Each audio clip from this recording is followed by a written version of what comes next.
এই ডায়ান্থাস ফুলের কালারটা কিন্তু খুব সুন্দর। আর এই গাছগুলো কিন্তু একটু ঝাড় প্রকৃতির হয়ে থাকে। সামান্য একটুখানি কাটিং করলেই কিন্তু এই গাছগুলো ধীরে ধীরে ঝাড়ে পরিণত হয়। আজকের আপনার জন্যে আরও একটি নতুন ভিডিও নিয়ে চলে এসেছি। তাহলে চলুন ভিডিওটি শুরু করে দেই।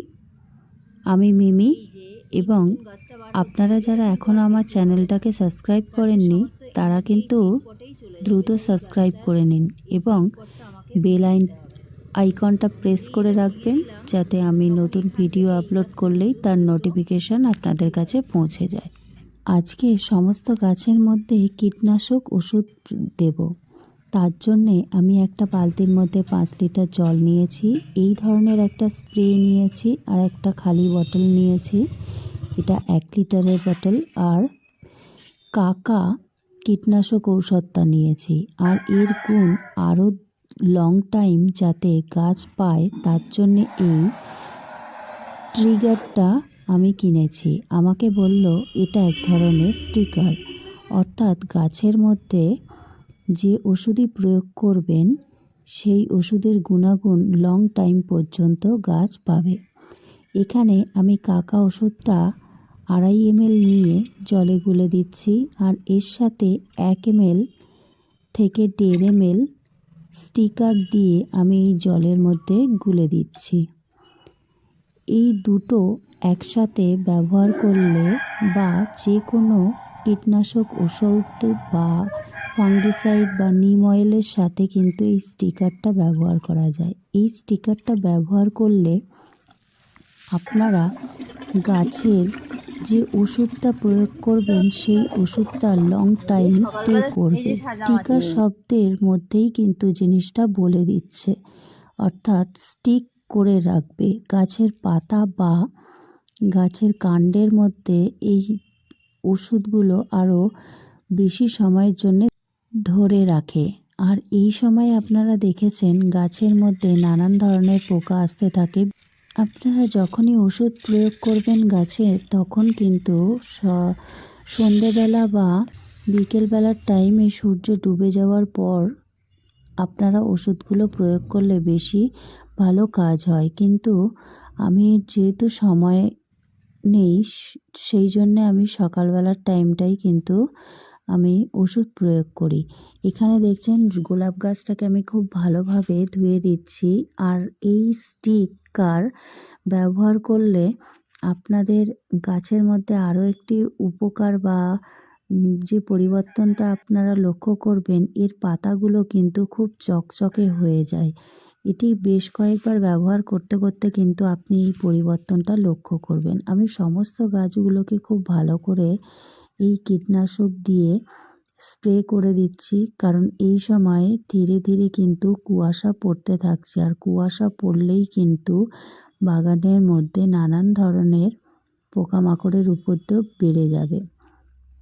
সমস্ত জায়গার মধ্যে আমি দিয়ে দিচ্ছি। এই গাছটাকে, অর্থাৎ নাকচাপা গাছটা কিন্তু আমি ভালো করে ধুয়ে দিচ্ছি, কারণ এই গাছে প্রচুর পাতা থাকে। গোলাপ গাছের কুঁড়িটা আমি ভেঙে দিচ্ছি, কারণ এই ভেঙে দেওয়ার ফলে এখান থেকে কিন্তু আমি আরও 4খানা বা 3টে ডাল পাবো, আর তাতে কিন্তু ফুলের সংখ্যাও বেড়ে যাবে। ঠাম্মু গলে গলে কি করছো?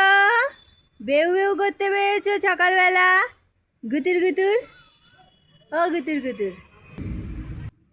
আপনারা আগেই দেখেছেন আমার এই টমেটো গাছগুলোর মধ্যে ফুল চলে এসেছে, তাই আমি গাছের মধ্যে খুব ভালো করে স্প্রে করছি।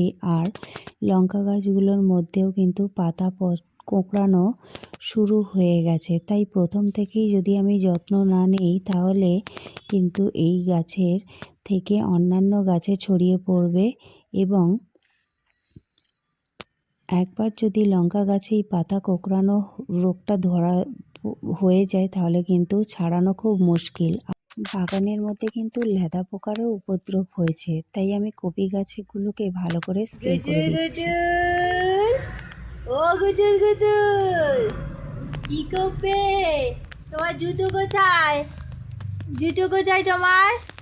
তোমার পায়ের জুতো কই? প্যাক প্যাক প্যাক প্যাক, জুতো কই? কোথায় জুতো? যাও ঠাম্মু কাছে চলে যাও, সেই ঠাম্মু। এখানে এসো না মানু, আমি গাছে ওষুধ দিচ্ছি। মানু এটাতে হাত দেয় না, এগুলোতে হাত দিতে নেই, এগুলো তোমার খেলার জিনিস নয়। এখানে আমি মটরশুঁটি গাছগুলো যেখান থেকে পিঞ্চিং করে গাছের থেকে হারভেস্ট করেছিলাম শাক, সেখান থেকে দেখছেন প্রত্যেকটা জায়গা থেকে কিন্তু আবার নতুন করে শাখা বাড়া হচ্ছে। এই গাছগুলো এইভাবেই হয়ে থাকে। আপনারা যত এখান থেকে কেটে নেবেন এই গাছ থেকে কিন্তু আবার ডাল গজাতে থাকবে। আমি গোলাপ গাছগুলোকে খুব ভালো করে ধুয়ে দিচ্ছি। এই সময় কিন্তু গোলাপ গাছে নতুন নতুন ডাল বার হয়, তাই শুকনো ফুল থাকলে সেগুলোকে পিঞ্চিং করে দেবেন। ও আর গুটুর এই গুটুর, পুচকিটা রাস্তার দিকে চলে আসছে, রাস্তায় গাড়ি দেখবে বলে। কি কি ওইদিকে কি আছে? ওই গাই চলে গেল। এখানে হ্যাঁ দেখছেন শিগগির চলে এসো। লঙ্কা গাছের অর্থাৎ ক্যাপসিকাম গাছটার পাতাগুলো কিন্তু কুঁকড়ে গেছে, তাই শুরু থেকে যত্ন না নিলে কিন্তু পরে সমস্যায় পড়তে হবে। আর যতই কিছু করেন না কেন লঙ্কা গাছের পাতা কিন্তু কুঁকড়ে যায়, তাই শুরু থেকে আপনারা যদি যত্ন নিতে থাকেন তাহলে কিন্তু পরবর্তীকালে আপনারা এর থেকে রেহাই পাবেন। এর মধ্যে যে শুকনো ফুলগুলো আছে সেগুলো আমি পিঞ্চিং করে দিচ্ছি, যাতে গাছটার মধ্যে আরও নতুন শাখা পোশাখা হয় এবং ফুলের সংখ্যাও বেড়ে যায়। চন্দ্রমল্লিকা গাছে আমি ভালো করে স্প্রে করে দিচ্ছি, কারণ এর মধ্যে কিন্তু চাপ পোকা লাগে খুব। আপনারা চাইলে 2 সপ্তাহের জায়গায় ডোজ কম দিয়ে আমার মতো প্রতি সপ্তাহে কিন্তু এই কাকা পেস্টিসাইডটা স্প্রে করতে পারেন। এতে কিন্তু গাছের কোনো ক্ষতি হবে না, কারণ আমরা ডোজটা কিন্তু কমিয়ে দিয়েছি, সেই জন্যে গাছের ক্ষতি হওয়ার সম্ভাবনা একেবারেই নেই। তবে আপনাকে নিয়মিত কিন্তু গাছের মধ্যে ওষুধ প্রয়োগ করতে হবে। আপনারা দেখেছেন আমার এখানে কপি গাছের পাতাগুলোও কিন্তু ল্যাদা পোকা এসে খেয়ে গেছে। আমাদের এখানে পোকার উপদ্রবটা একটু বেশি আছে, সেই জন্যে ঘন ঘন সার প্রয়োগ করতে হয়, মানে কেমিক্যাল পেস্টিসাইড স্প্রে করতে হয়। সেই জন্য আমি জৈব উপায়ে আমি এই পেস্টিসাইড স্প্রে করছি। এতে কিন্তু গাছের কোনো ক্ষতি হবে না, কারণ এটা জৈবিক পেস্টিসাইড, তাই গাছের কোনো ক্ষতি করে না। অনেক দিন ধরেই এই কাজটা করব ভাবছিলাম, তাই আজকের একটু সময়টা পেয়ে তাই আমি এই কাজটা আগিয়ে রাখলাম। এখানে আমি আগের বছরের জন্যে কচু গাছগুলো নতুন করে লাগাবো, তাই মাটির থেকে টব থেকে মাটিগুলোকে আমি রোদে শুকিয়ে নিয়ে তারপরে আমি এগুলো আবার বসিয়ে দেবো পরের বছরের জন্য। এই বিষয়ে আমি খুব তাড়াতাড়ি আর একটা ভিডিও আনবো, সেই ভিডিওটা আপনারা অবশ্যই দেখবেন কিভাবে পরের বছরের জন্য আপনারা এই কচু গাছগুলোকে বসিয়ে দেবেন। আজকে আমি মাটিটা শুকানোর জন্য এখানে রেখে দিচ্ছি। মাটিটা শুকিয়ে গেলে তারপরে গাছগুলো বসিয়ে দেবো। এখানে আমি যে ওয়েস্ট ডিকম্পোজারটা বানিয়েছিলাম সেটা একটু ঘুরিয়ে দিচ্ছি, কারণ এটা প্রত্যেক দিন করতে হয়।